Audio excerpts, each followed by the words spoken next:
Let's continue then with our focus on the student accommodation crisis as we continue canvassing the multifaceted nature of the issues. Let's bring in now the South African Union of Students, Nhlonipho Nxumalo, beg your pardon, or Nhlonipho Nxumalo, who is part of the NEC of SABC and joins us now via our video link. Great to have you on the SABC. Thanks very much indeed for making time. This is certainly not a new issue. In fact, we've been covering this even way before the fees must fall and roads must fall movement at a number of institutions. Perhaps as a start, give us a sense of the nature of the challenges that students are facing now. Thank you so much, and greetings to you and your viewers.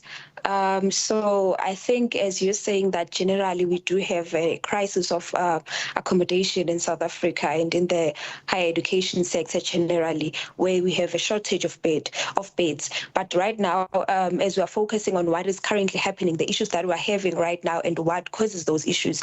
Firstly, with the current crisis, issue of beds is that we have the centralized system of NSFAS, where NSFAS is the one that accredits accommodations, and it's no longer necessarily the universities as it used to be. So firstly, there is a slow pace in terms of accrediting those landlords and those properties. So we can say that the NSFAS is moving slowly in terms of accrediting. And then secondly, there is an issue that NSFAS has not yet paid the landlords the payments, and therefore the landlords, they are refusing to take in students with the outstanding payments that NSFAS hasn't paid them as a result of last year and going into this year. So that's why we do have this crisis of accommodation, in addition to the fact that we already have a shortage of beds in South Africa. And then we also have the issue of admin fees, where landlords want students to pay admin fees from their pockets. And you'd understand that if these are NSFAS students, then we do have a crisis that they are most probably they do not afford. And then lastly, we also have, which is not really so much of a pending matter right now, but it is a crisis and it is affecting a large majority of our NSFAS funded students, to say that in most the NSFAS cap for accommodation allowance is at 5.5K this year. And if you go to urban areas such as Braamfontein and other urban areas, you find that accommodation is slightly more than that, and even more than that. You know, even in institutions of higher learning, the accommodations that are inside universities, they are more expensive than 5.5K. And then with that cap, you find landlords saying that, okay, NSFAS will only pay 5.5K for you, and therefore you need to cover the shortfall. So now if the accommodation is 6,000 or 6.5, every month you have to pay the shortfall, of which, how do you pay that when you're an NSFAS funded student? It means you can't afford by the virtue of you being an NSFAS funded student. So it means you must take it from your allowance. So we do have that crisis in the accommodation sector in the higher education. You know, and it starts off with accommodation, but the impact really cascades into so many other facets, I beg your pardon, of a student's life.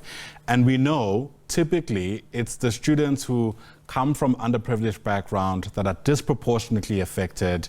And again, this will reflect in ultimately who gets to graduate and ultimately who gets to have a shot at this life. Yes, true.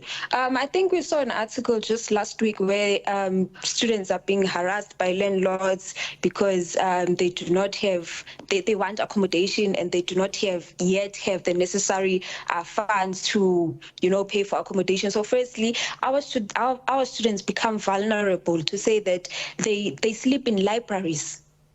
We see them every day. They sleep in libraries, they sleep in toilets. And then you expect, it's almost the third week into the academic year, and there's a student who's still sleeping in a library, who's still squatting with a friend in Hillbrook.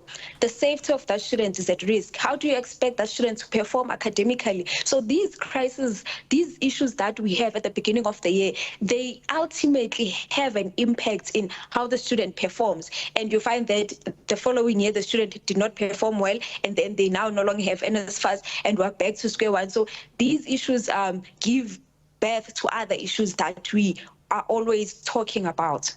Sure. Again, nothing new here. In fact, this exact conversation I think we could have had even as far as a decade ago.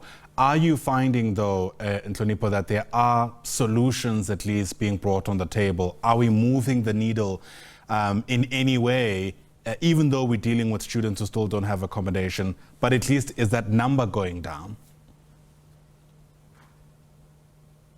The number is supposed to go down. It is going down slowly but surely. But firstly, we need to ensure that NSFAS is capacitated enough, especially because there are things that don't need to be part of our issues, such as accrediting accommodations that qualify to be accredited at a faster pace. If we do that, we are decreasing the number of issues that we have, because we're increasing more beds, because students do not have access to other properties because they are not yet accredited, not because they do not qualify, but because NSFAS is slow in that process. So if we can capacitate NSFAS and ensure that they move faster, then we are decreasing part of our problems in terms of as far as the accommodation crisis is concerned. Those are the long-term solutions. What do the short-term ones look like, at least from the union's perspective?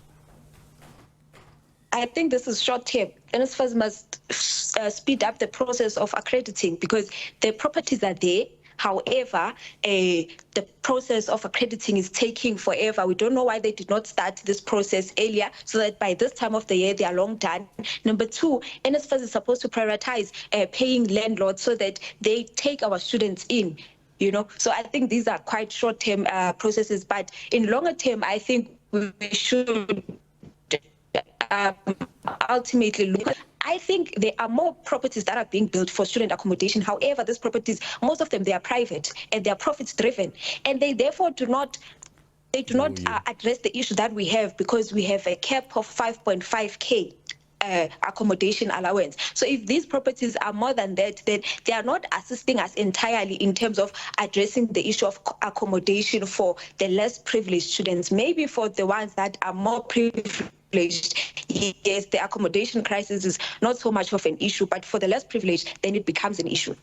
Right, Nhlonipho Nxumalo, thanks very much indeed for speaking to us. I would just like to add, Ayanda. Go ahead. I would just like to add that we did write to the minister in terms of the challenges that we are facing.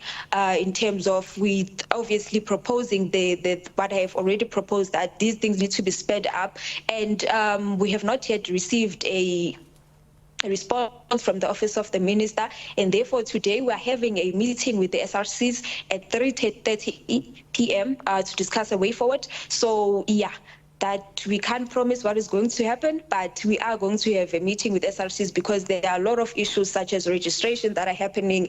Students can't register even though they are academically deserving.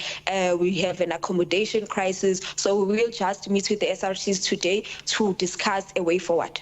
And of course, we're looking forward to the outcomes of that meeting. Nhlonipho Nxumalo, once again, thanks very much indeed for speaking to us. And Nhlonipho is with the South African Union of Students as we continue our focus on the student accommodation crisis.